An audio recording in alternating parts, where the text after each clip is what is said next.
Hello you lovely people and welcome. In this video we'll be taking a look at Blackbird Simulation's Beale Air Force Base scenery. So here we are at the main gate. Let's get cracking. So at the very northern tip of the base we have the QRA area. It has 8 parking bays, one of which is taken up by my B2 here. So 1, 2, 3, 4, 5, 6, 7, 8. It has a compass marking on taxiway there.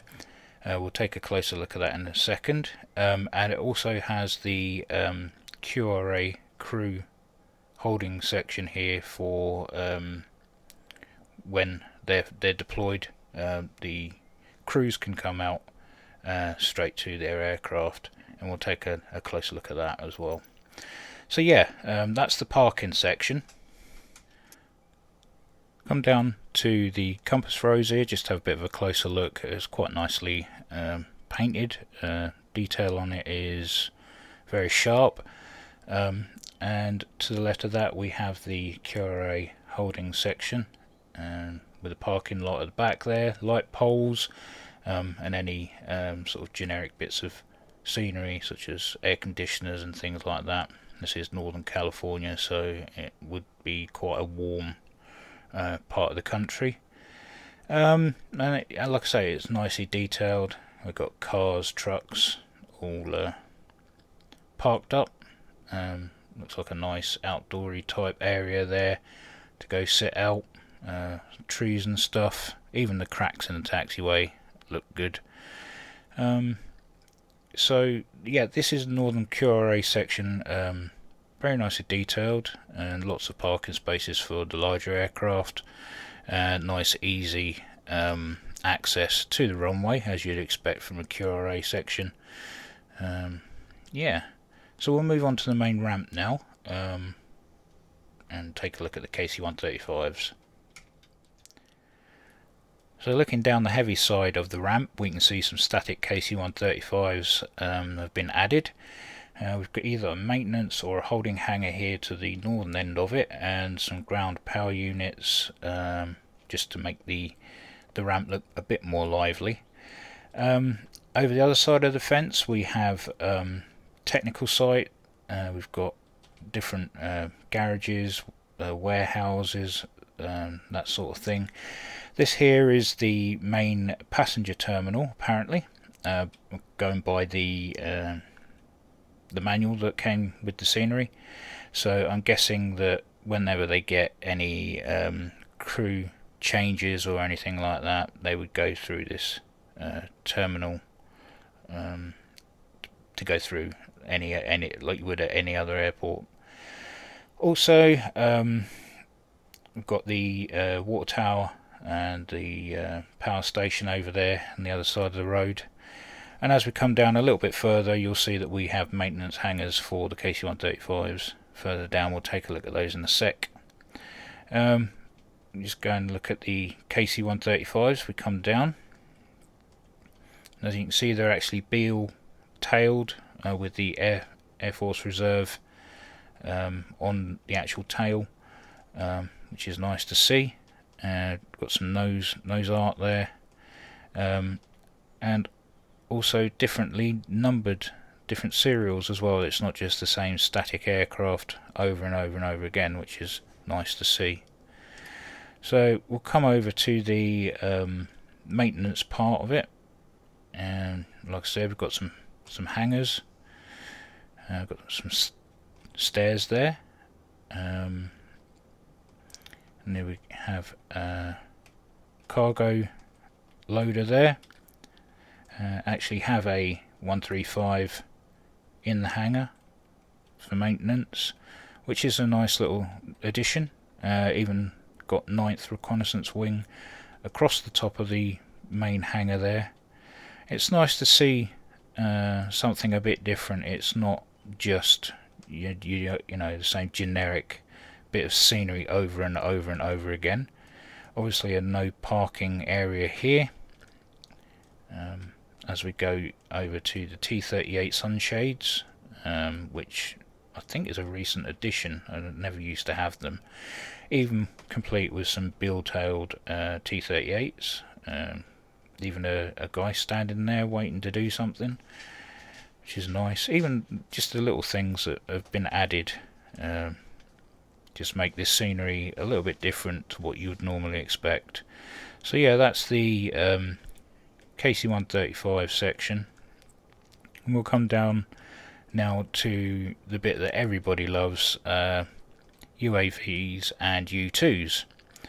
But before we get to that, this here is something a little bit special. These are SR-71 sheds. They're not there now. There used to be 12 of them that would go along the apron here, and that would house the SR-71s, keep them out of the sun. Now you can actually load up inside one of these, and you can control the doors using the hide stick or hide yoke function. I believe it's this one that you can actually load in. We'll go through the doors. Nope, this is the one that I wanted to surprise you with. An actual SR-71 with crew, even the RSO and pilot ready to climb the ladder for their mission, and a PSD truck here. Ground power. They don't seem to have a Buick underneath at all. That looks like it may be pneumatic. I'm not 100% sure on that one, but yeah, that's a nice addition. Just inside that hangar there, this one you can load into, and like I say, using the hide yoke function, you can open the doors. I don't have that function actually bound to anything, so unfortunately I can't show you that at the moment. More Beale T-38s. I'll come over here. Looks like this could be a squadron room there. And here we have the RQ4s. Also Beale tailed, one over the hangar there. You can actually load up in these hangars. I've shown in a previous video of the 900, the HVN 900, which fits in quite nicely with this scenery. And we've also got some U2. I can't remember if these are S's or R's. Depends on what their setup is. Also, we have the ground equipment as well for these. So yeah, pulled out of the hangar, ready to go. And down here further, you'll see another one with a sunshade over the top, and I believe this one actually has a guy in the cockpit, which it does. We have the PSD truck there. If you don't know what the PSD is, pressure suit, special pressure suit van that they can load him up, seat the pilot up comfortably, and just let him relax on the way up to the aircraft. And it has a pressure suit specialists on board. And then we've got a guy looking at the pogo there, very nicely done.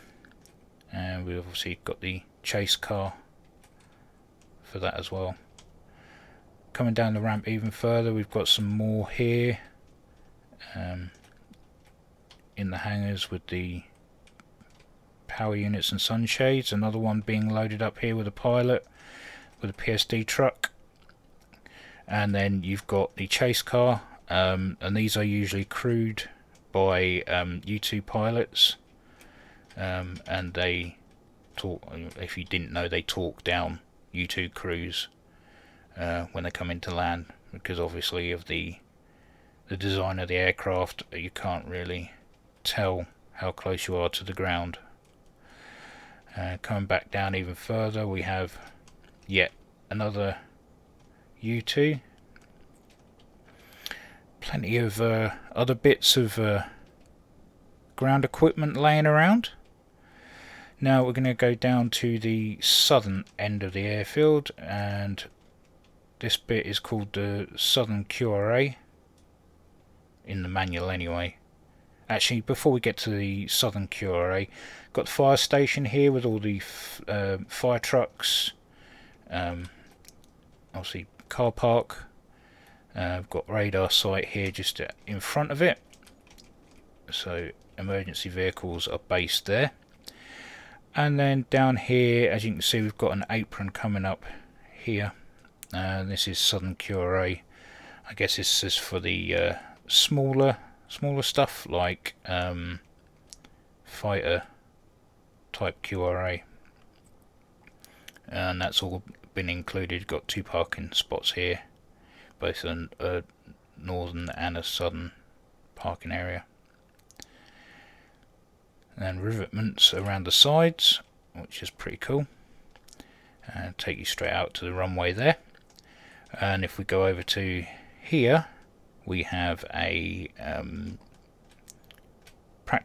fire practice area with a mock aircraft that they would normally set fire to and put out.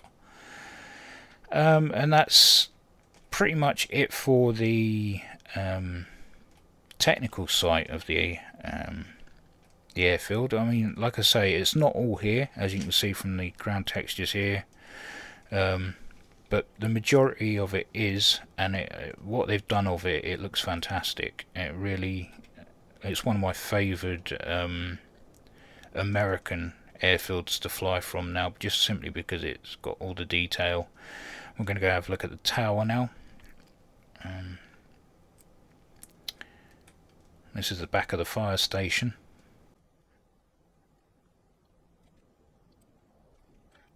Okay, so this is the Beale Tower. As you can see, we've got the squadron emblems there and the Air Force symbol. We can actually go inside this and look inside the tower, which is pretty cool. It's very basic, but still a nice addition. The fact that you can look out the windows is something extra. Back in the day, FSX, this would have been a normal thing, even with moving radar maps. But there you go.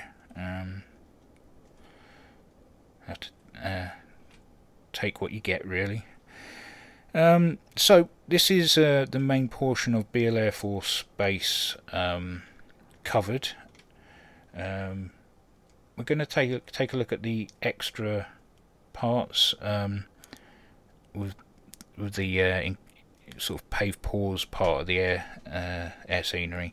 So we're just going to teleport over to Pavepause. Right, so we're at the main gate of the Pavepause site, which is east of the main Beale Air Force Base complex. This still falls under Beale Air Force Base, as you can see by the sign there, but it is mainly run by the United States Space Force, the 7th Space Warning Squadron. The site contains 2 FPS 115 phased array radar systems, but these were subsequently upgraded to FPS 123 and then finally FPS 132 and housed in here. It's obviously a early warning radar system for detecting submarine launched ballistic missiles coming in from the Pacific. So yeah, it's a nice addition to have. It's a bit like the RAF Filingsdales, but in America. Of course, we don't have a scenery for Filingsdales yet. Would be nice to have one, but not too dissimilar to this, except Filingsdales has 3 sides and not 2. As you can see, I've got my KA-10 parked there. The complex doesn't normally have parking for aircraft, but it's been added just so that you can start from this part of the base if you so wish.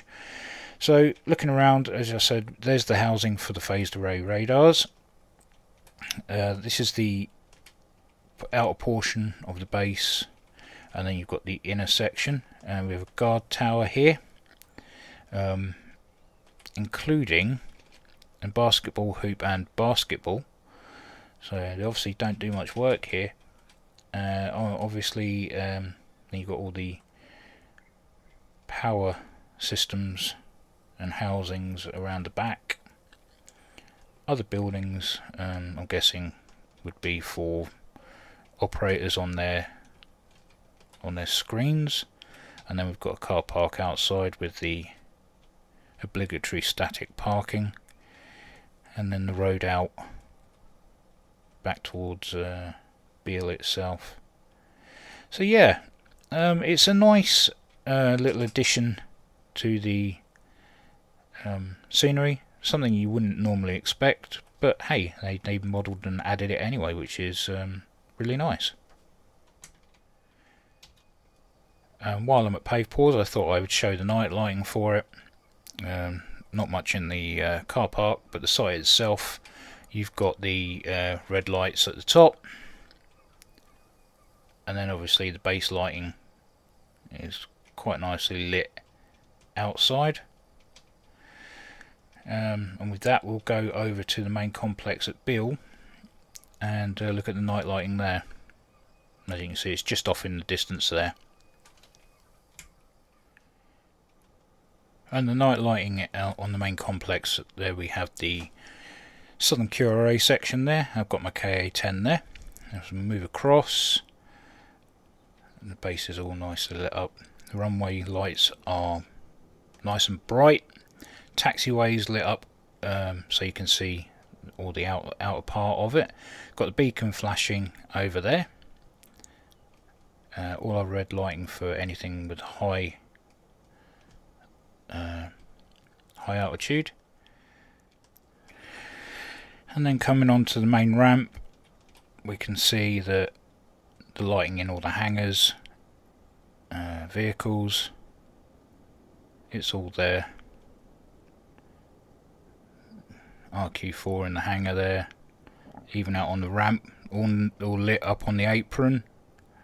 T38 sunshades are all lit up. Even the technical site's got lights on it, which is nice to see. I love these taxiway lights, they're so bright. And then we finish off obviously with the northern QRA section.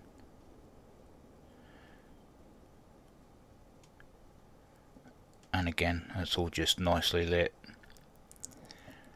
So all in all, the night lighting has not been neglected, and the approach lights are very, very bright. If I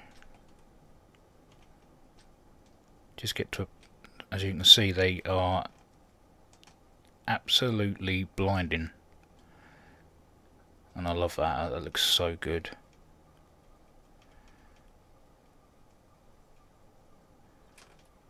No problems getting into that airfield, that's for sure.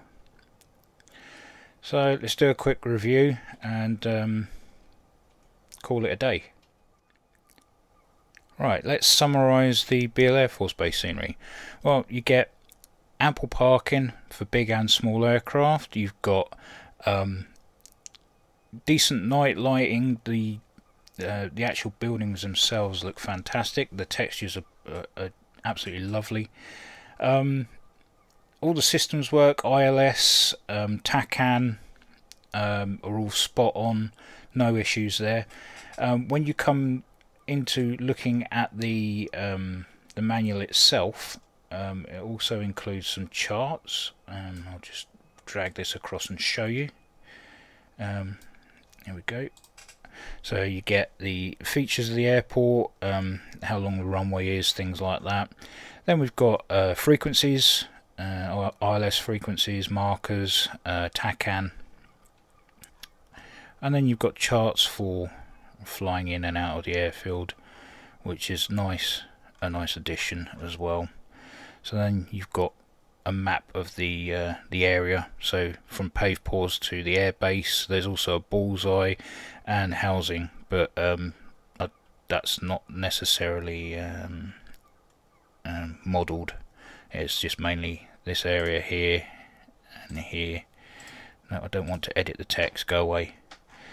And then it tells you bits of the airfield. You've got a radar, bird strike radar, you've got ILS glide slope, main gate, QRA sections, terminal, hangars, water tower, beacon. I've all shown you. There's a fueling station there on the airfield, and then showing you the start areas for QRAs. All the parking, everything's all explained in here, all nicely detailed. Lets you know what everything is and what it does. And then obviously that bit about the SR-71 hangarage as well. There's the bird strike avoidance radar. I've never seen anything like that before. I'm not sure what it does. Could it be what I'm hearing in the background? Sort of a weird chirping noise.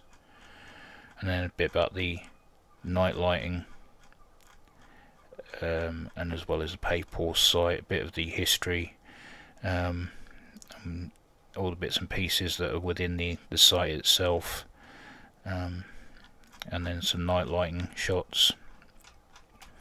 So yeah.